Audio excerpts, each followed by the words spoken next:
The other evening I had the great pleasure of preparing a young couple for marriage, and they are very committed and enthusiastic young Catholics. And one of the questions, we do kind of two sessions, the holy bit, as it were, comes in the second session, and in the first session I asked them very human questions about them as a couple. And one of the questions I asked them is, what do you like doing together? And they told me that one of the things they like is, he's Italian, and when she's visiting him in his hometown, she said, we like going to places, and she said, you know, everywhere in Italy, there's beautiful art, lovely things to see. She said, and there will always be a church with something beautiful in it too. So actually, every little trip we make turns into a pilgrimage. And I thought that was very lovely, because it was neither that they were just doing the religious bit, tick the box, you know, but otherwise faith belongs firmly on Sundays and nowhere else. Nor, and though I can understand this, given the hostility many people, maybe some of you, experience towards practicing your faith, they had not just taken refuge in religion and having no other interests, because that's not a recipe for a happy life together. Actually, they had baptized their life, and everywhere and everything is becoming an encounter with Christ. And I think that really is at the heart of the mystery of living our baptism, living as we are now into ordinary time, as we begin on Monday, the ordinary time of our lives, which is nevertheless the time of our baptism, and indeed the time after Pentecost. So what happens at the baptism of Jesus? Well, certainly the prophecy of Isaiah that we heard in the first reading is fulfilled. The Spirit of the Lord is indeed on him. This is the one who will set free the prisoners, will heal the sick, will heal the blind and the lame. And it's often been said, of course, Jesus has no need to be baptized. Jesus is not held by original sin. Jesus, after all, is God.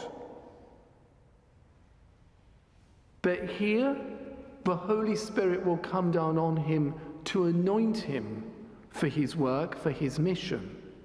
And, as is often recognized by the early theologians of the Church, he makes the waters holy. God descends into the waters. Looking forward to the Easter Vigil, the Easter candle, which is a symbol of the risen Lord, will go down into the new waters that have been prepared for baptism to make those waters holy. So Jesus makes holy these waters. He makes holy everything he touches. Indeed, the whole of nature is set free.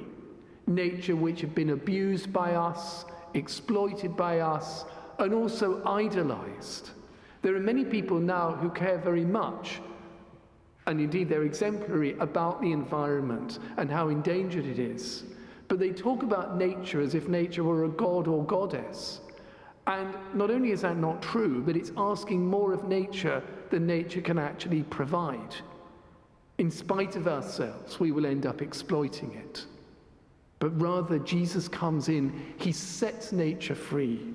He sets the waters free from being an idol to being the waters of baptism, which will give new life, which will be life-giving waters. Now, the beautiful thing is that what is all true of the Lord is true of us by adoption, by grace. We are not God. It's actually very liberating that we are not God, that we, like John the Baptist, can point to Jesus and say, you know, I'm not him. We can refer people, as it were.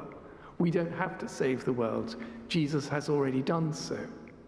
Nevertheless, because God is so loving and so generous, who did not just save us from sin, but saved us for the new heaven and the new earth, saved us for the great work of the new creation in which he invites us, he calls us to take part.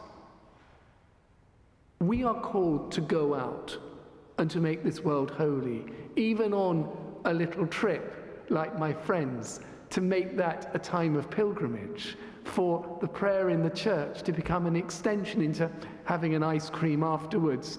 That becomes a little reminder of the Eucharist. Everything is filled with beauty. Everything is filled with more meaning.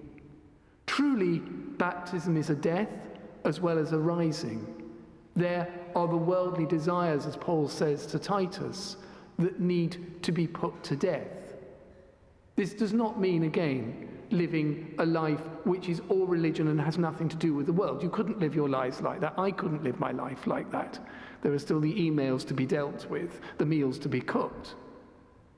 Rather, it means being freed from addictive behavior, from making gods out of the things which of themselves cannot give life.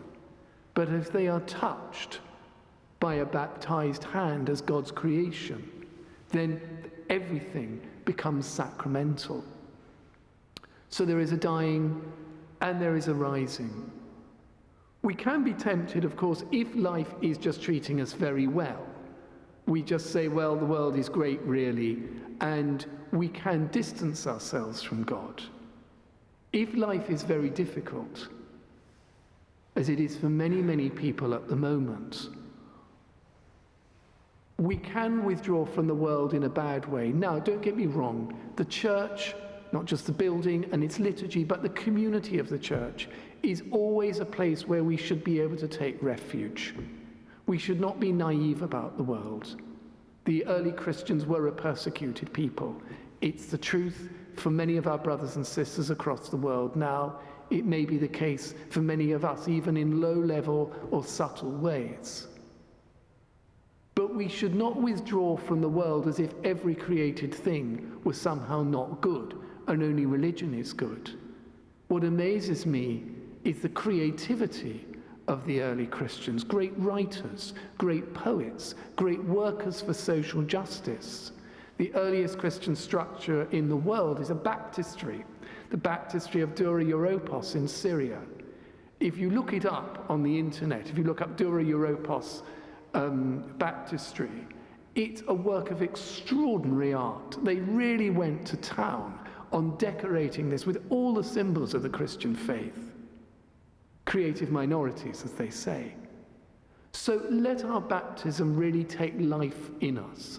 As we pass now from the light and the excitement of Christmas into maybe the greater challenge of the dark and cold months, the sometimes boring nature of ordinary time, and often the hard realities that daily life brings, let us know that we are baptized.